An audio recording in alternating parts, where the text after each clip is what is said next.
Same thing in Afghanistan, because the supply line has to go through Pakistan, where the hostility is building. You've also got the fact that the U.S. has forces in a total of 11 countries to try to encircle Iran.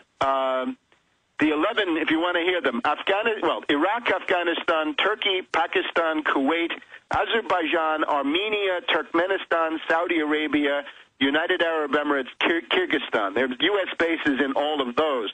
Now, let's suppose, instead of being a factor of strength, that dispersal of forces and fragmentation of forces turns into a liability. The standard response, and I confirmed this with a U.S. Navy captain of the nuclear submarine fleet this past Sunday night. He said he had been, when he was in the service, he was in a drill where the assumption was 35,000 U.S. forces are surrounded and cut off in Iran or near Iran. What do you do? Well, the thing is you fire nuclear weapons immediately. And similarly, if you do anything with Pakistan, Pakistan has nuclear weapons. So I think we've got three ways it can go nuclear. The Israelis go nuclear. Webster, hold on. I know you've got to go, but this is too... Webster, I know you got to go. This is too important. Do a couple more minutes with us on the other side and finish up, put a bow on what you've been talking about and how this will unfold if they do strike Iran. We're on the verge of World War III, ladies and gentlemen. We're on the march. The Empire's on the run. Alex Jones. All right, ladies and gentlemen, I'm going to take a few rounds of calls here as soon as Tarpley leaves us in a few minutes. And then, for the entire last hour, the phones are going to be open only for military and police, because top secret USA in the Washington Post is nothing. When you talk about InfraGard, you talk about the clergy response teams, you talk about the threat fusion centers and how they are training the police and military publicly for martial law in the United States. If they start an attack with Iran, there will be real terror attacks, not just staged ones in this country, and they're going to use that to come after you.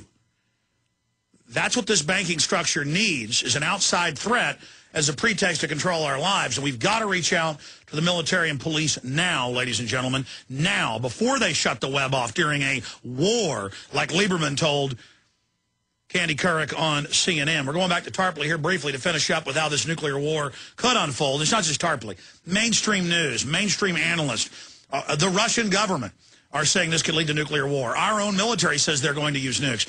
4 years ago under Bush, they had a plan to use, quote, small nukes. So we'll talk about that with Tarpley in a moment and go to your phone calls. Okay, Webster, finishing up, you were getting up to the point of nuclear weapons being used, and the Bush administration 4 years ago said that's part of the CENTCOM attack profile if Iran responds. If Iran as much as fires an anti-aircraft weapon back at an aircraft, they're going to be nuked. Go ahead. Again, I think you can see three ways. One of them is with this Iran-Hezbollah combination. So far, Hezbollah, as we saw in 2006, has had a counter-value strategy vis-a-vis Israel. In other words, they point these rather crude rockets at a city, Haifa, or some other place, and they hope it's going to hit something. So it's basically terror bombing of cities.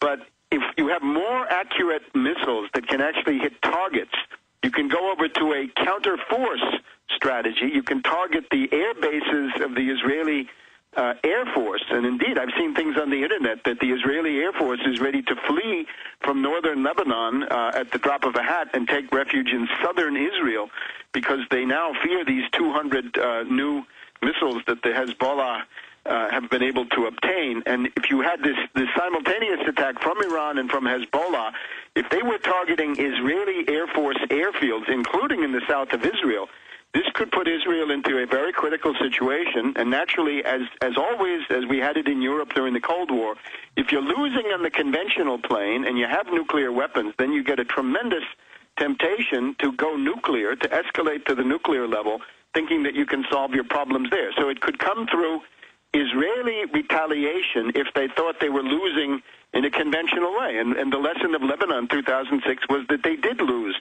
in a conventional way. Second was by the U.S. If the U.S. forces are encircled anywhere, Iraq, Afghanistan, or these total of 11 countries, then nuclear forces might be used. Well, that's always been the default, going back to, two-man teams with things like Davy Crockett tacticals.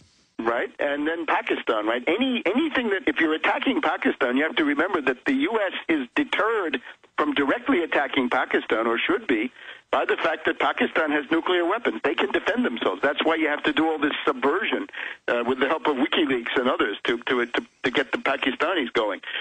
So you add this all together, there are three ways that this could go nuclear. I would also point to the fact that since I wrote this article, General Hayden, the former head of the the NSA and the CIA, he said the attack is inexorable. He says it's inexorable, and then we have, as you point to, this very suspicious Japanese tanker explosion coming, today. And they're now whitewashing that, saying a wave blew out a bulkhead, so who knows the truth? It's hard to tell, but you're now in a very, very sensitive geometry, and this could happen at any point. Now, and actually, we had this national anti-war meeting in Albany, New York this past weekend, and the one thing that they did come up with, this was not a great gathering, the anti-war movement is in bad shape, but they did decide that there's a march on Washington for essentially an anti-war march run by the AFL-CIO on October 2nd. So that's obviously not going to be a very aggressive program. It's probably going to be something they try to channel into supporting Democratic candidates for Congress, obviously, but still, I think you can inject some stuff into that. It's also interesting, yesterday, the Democrats in the House voted to, there were about 102 of them, I think, who voted to end the Afghanistan war pretty much right away, which is an increase of 70 votes. So there's a gathering caucus of Democrats who are voting against Obama on one of his main issues, because he campaigned for the presidency on the idea that he was going to escalate Afghanistan, win, and he was going to track down bin Laden. So, again, my favorite slogan is you have two choices in life, get active or get radioactive. Better to get active and better to do it now. All right, Webster Tarpley will continue to watch these ominous developments. Thank you for spending time with us. Thank you. All right, there he goes.